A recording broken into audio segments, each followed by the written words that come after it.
कक्षा 12 जीव विज्ञान के अंतर्गत आज का टॉपिक है प्रोटीन संश्लेषण या प्रोटीन सिंथेसिस, जिसमें कि 2 चरण हैं, अनुलेखन तथा अनुवादन। तो सबसे पहले हम समझेंगे अनुलेखन अर्थात ट्रांसक्रिप्शन।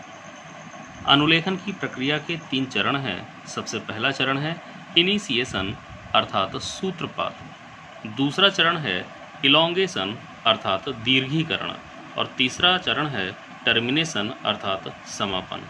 तो सबसे पहला चरण समझेंगे इनिशिएशन अर्थात सूत्रपात।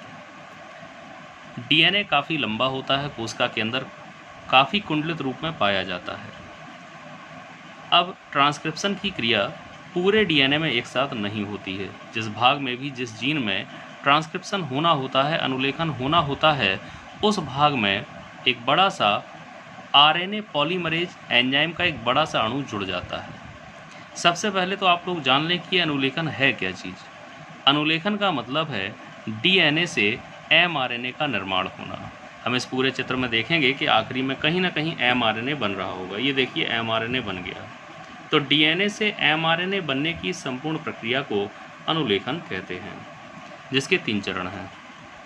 पहला चरण सूत्रपात। सूत्रपात के अंतर्गत हमने बताया कि आरएनए पॉलीमरेज नामक एंजाइम का एक बड़ा अणु जाकर उस जीन से जुड़ जाता है जिस जीन पर ट्रांसक्रिप्शन होना होता है, अनुलेखन होना होता है। इस जीन पर जुड़ते ही इस भाग में द्रवण की क्रिया होने लगती है। द्रवण का मतलब है हाइड्रोजन बंधों का टूटना और दोनों सूत्रों का पृथक हो जाना। हमने अगले चरण में यहाँ देखा दूसरे स्टेप में कि दोनों सूत्र अलग अलग हो गए। एक सूत्र की दिशा 5' से 3' है, जबकि दूसरे की दिशा 3' से 5' है। अब समझेंगे दूसरा चरण अर्थात एलोंगेशन या दीर्घीकरण। दीर्घ माने होता है लंबा या बड़ा। तो डीएनए में 2 सूत्र हैं, जिसमें से एक की दिशा 5' से 3' है और दूसरे की दिशा 3' से 5' है। तो आप लोग हमेशा याद रखें कि डीएनए का वह सूत्र जिसकी दिशा 3' से 5' होती है, वह सूत्र सांचा सूत्र की तरह कार्य करता है। यहाँ पर भी देखें तो ये 3' है और ये सूत्र इस जगह पे आया नीचे की ओर।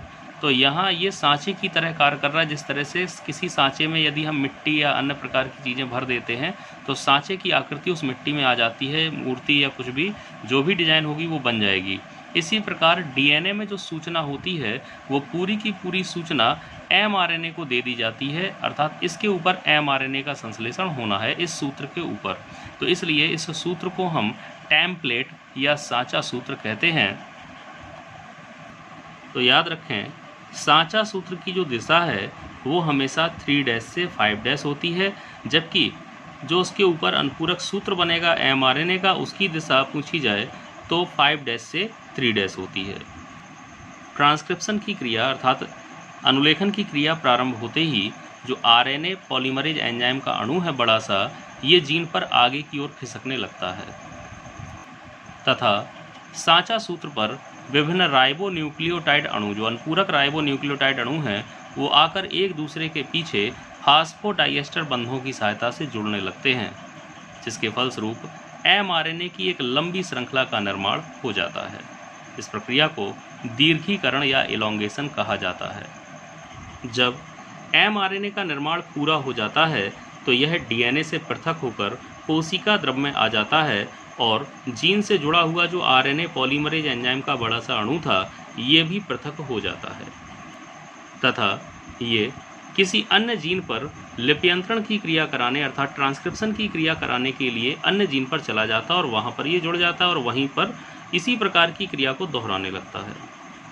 तो हमने देखा इस पूरी प्रक्रिया में डीएनए से एमआरएनए का निर्माण हो गया। इस पूरी प्रक्रिया को हम लिप्यंतरण या अनुलेखन या ट्रांसक्रिप्शन कहते हैं। अब समझते हैं प्रोटीन संश्लेषण का दूसरा चरण अनुवादन या भाषांतरण अर्थात ट्रांसलेशन। इस चित्र में पहले समझ लें कि किसे क्या कहेंगे। तो ये बीच में जो लंबी सी श्रृंखला देख रहे हैं ये है एमआरएनए की चेन। ये बड़ा सा अणु ये राइबोसोम का है, जिसमें नीचे है छोटी सब यूनिट और ऊपर की ओर है बड़ी सब यूनिट। राइबोसोम में 2 सब यूनिट होती हैं। ये जो चित्र दिखाया गया है ये टीआरएनए का चित्र है, जो अमीनो अम्लों को यहाँ तक लाएगा। अब टीआरएनए के नीचे बताया था हमने लूप पर जो 3 समाचारों का अनुक्रम होता है उसे हम एंटीकोडॉन कहते हैं। ये लिखा हुआ है एंटीकोडॉन। और एमआरएनए पर जो 3 समाचारों का अनुक्रम होता है ये दिखाया गया है। इन 3 समाचारों के अनुक्रम को हम कोडॉन कहते हैं। इन्हीं को जेनेटिक कोड भी कहा जाता है। प्रत्येक कोडॉन के लिए एक विशेष एंटीकोडॉन वाला टीआरएनए होता है। जैसे कि यहाँ लिखा हुआ है UAC। U किससे जुड़ेगा? A से, A जुड़ेगा U से और C जुड़ेगा G से। तो AUG कोडॉन का जो एंटीकोडॉन होगा वो UAC होगा। पहले तो समझते हैं कि अनुवादन क्या है, ट्रांसलेशन किसे कहते हैं। यदि सामान्य भाषा में कहा जाए तो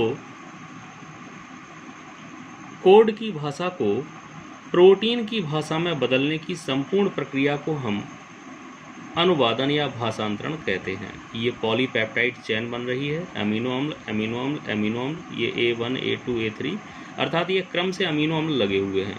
और जब ये सभी अमीनो अम्ल आपस में जुड़कर एक लंबी चेन बना लेते हैं तो ये पूरी की पूरी चेन पॉलीपेप्टाइड कहलाती है। और यही पॉलीपेप्टाइड चेन बाद में प्रोटीन का निर्माण करती है।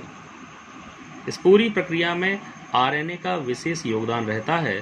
तो हम कह सकते हैं कि आरएनए से प्रोटीन के निर्माण की संपूर्ण प्रक्रिया को अनुवादन या भाषांतरण कहा जाता है। इस प्रक्रिया के अंतर्गत 3 चरण आते हैं: इनिशिएशन, एलोंगेशन तथा टर्मिनेशन। तो सबसे पहले समझते हैं इनिशिएशन या सूत्रपात। जब एमआरएनए कोशिका द्रव में आता है तो एमआरएनए के 5' सिरे की ओर राइबोसोम का छोटा सब यूनिट जुड़ जाता है और इसके जुड़ते ही इसके ठीक बाद उसका बड़ा सब यूनिट भी जुड़ जाता है। तो हमेशा याद रखें कि छोटा सब यूनिट हमेशा पहले जुड़ेगा और बड़ा सब यूनिट बाद में जुड़ता है। और दिशा याद रखें कौन से सिरे पर? तो 5' सिरे पर, एमआरएनए के 5' सिरे पर राइबोसोम का छोटा सब यूनिट पहले जुड़ता है और इसके बाद बड़ा सब यूनिट जुड़ जाता है और अब राइबोसोम बिल्कुल सक्रिय हो गया है। 5' सिरे पर जो कोडॉन होता है जहाँ से प्रोटीन संश्लेषण स्टार्ट होगा उस कोडॉन को कहते हैं AUG।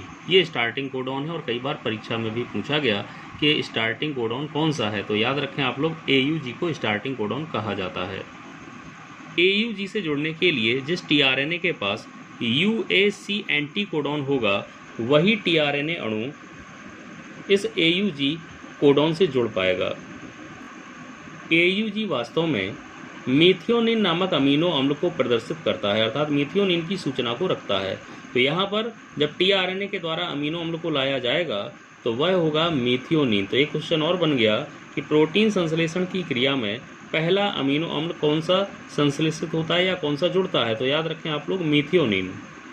यहाँ पर आपको 2 साइट भी दिख रही हैं, A साइट और P साइट। AUG अर्थात स्टार्टिंग कोडॉन जब टीआरएनए जुड़ता है तो उस स्थान को कहते हैं A साइट और उसके ठीक बगल वाले भाग में जो भी कोडॉन है और उससे टीआरएनए जुड़ने आ रहा है तो उस भाग को हम कहेंगे P साइट। तो आप लोग याद रखें स्टार्टिंग वाला A साइट और उसके ठीक बगल वाला यानी पीछे वाला P साइट कहलाता है। इस चित्र के माध्यम से हम समझ सकते हैं कि टीआरएनए अमीनो अम्ल को लाया और इनके बीच में हाइड्रोजन बंध बन जाते हैं तथा टीआरएनए एक अमीनो अम्ल का यहाँ पर संश्लेषण करता है, लाता है अमीनो अम्ल को। इसके बाद चेन आगे खिसकती है और दूसरा टीआरएनए अणु एक अनुपूरक अमीनो अम्ल को लाकर यहाँ पर जोड़ देता है। अब ये दोनों अमीनो अम्ल आपस में जुड़ते हैं और जिन बंधों की सहायता से ये जुड़ेंगे उस बंध को कहते हैं पेप्टाइड बंध। पेप्टाइड बंध की सहायता से सभी अमीनो अम्ल एक दूसरे से जुड़ते चले जाते हैं। अब एमआरएनए की चेन राइबोसोम पर आगे खिसकती है और अगला अमीनो अम्ल इस पर आ जाता है।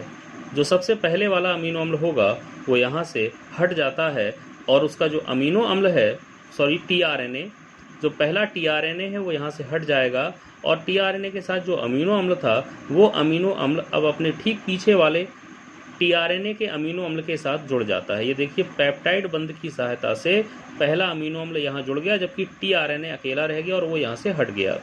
तो दूसरे टीआरएनए के साथ जो अमीनो अम्ल था उसके साथ पहले वाला अमीनो अम्ल भी जुड़ चुका है।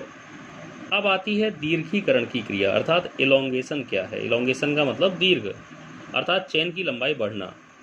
तो एमआरएनए धीरे धीरे राइबोसोम पर खिसकता जाता है और अनुपूरक एंटीकोडॉन वाले टीआरएनए आकर एक एक अमीनो अम्ल को यहाँ पर लाते जाते हैं।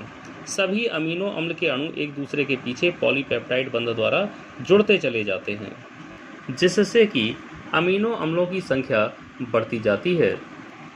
लगातार पॉलीपेप्टाइड श्रृंखला की लंबाई बढ़ने के कारण इस पूरी प्रक्रिया को हम दीर्घीकरण या इलोंगेशन कहते हैं। जैसे ही एमआरएनए का संश्लेषण पूरा हो जाता है, एमआरएनए पर पॉलीपेप्टाइड श्रृंखला का संश्लेषण पूरा हो जाता है और एमआरएनए पर स्टॉप कोडॉन हम पहले भी बता चुके हैं आपको, 3 होते हैं, UAA, UAG और UGA। तो जब इन 3 में से कोई भी कोडॉन एमआरएनए चेन पर राइबोसोम पर पहुंचता है तो वहीं पर प्रोटीन का संश्लेषण बंद हो जाता है। राइबोसोम की दोनों सब यूनिट अलग हो जाती हैं और पॉलीपेप्टाइड श्रृंखला जो बनी है, तैयार हुई है, वो अलग होकर प्रोटीन का रूप ले लेती है। अब बनने वाली जो प्रोटीन है या तो वो संरचनात्मक रूप में कार्य करती है या क्रियात्मक रूप में एंजाइम के रूप में कार्य करती है।